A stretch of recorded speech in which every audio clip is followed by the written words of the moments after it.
So now let us go to the last type of the relation, so that is the equivalence relation. So when all these properties of reflexive, then symmetry and transitive are satisfied, so then we tell that it forms a equivalence relation. So this is another way of defining a equivalence relation. So here you can see that a relation is said to be equivalence if and only if it is reflexive, symmetric and transitive. So if all these three properties are satisfied, so then we tell that the relation is a equivalence relation. Say for example, if we throw two dice, so let us take the example of throwing the dice. So if we try to throw the dice, say A and B, and note down all the possible outcomes. Say possibly you may note down some 36 possible outcomes. So we may write some 36 possible outcomes. Say for example, say we may write 1 1 as one outcome, another outcome may be 1 2, and also another outcome may be 2 1. So here you can think of reflexive. So suppose if we take so and so on, so like that you can go on writing all the possible outcomes.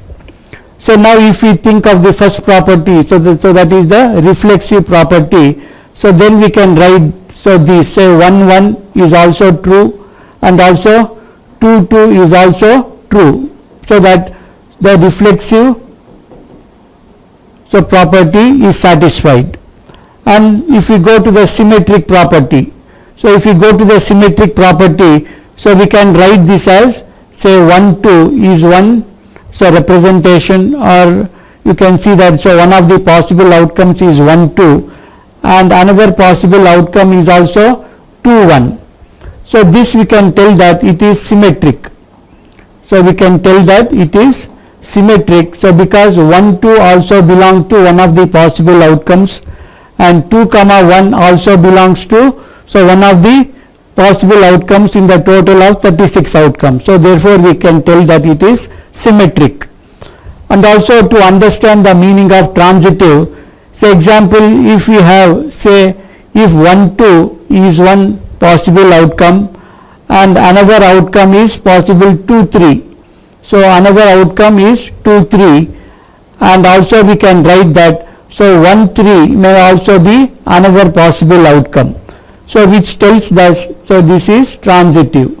So which tells that this is transitive. So therefore we can see that in a equivalence relation, so all the properties of the reflexive, the symmetric and the transitive are satisfied. So therefore we can tell that it forms a equivalence relation. So now I hope the meaning of a equivalence relation is complete. So now we have understood the meaning of a equivalence relation. So now let us take one more example. So equivalence relations are relations so that have the following properties or that satisfies the following properties. So first one is they are reflexive. So that is A is related to A. So this is the meaning of the property of reflexive. And also they are symmetric. So meaning if A is related to B, then B is related to A. So this shows that they are symmetric. So this is another property of the equivalence relation.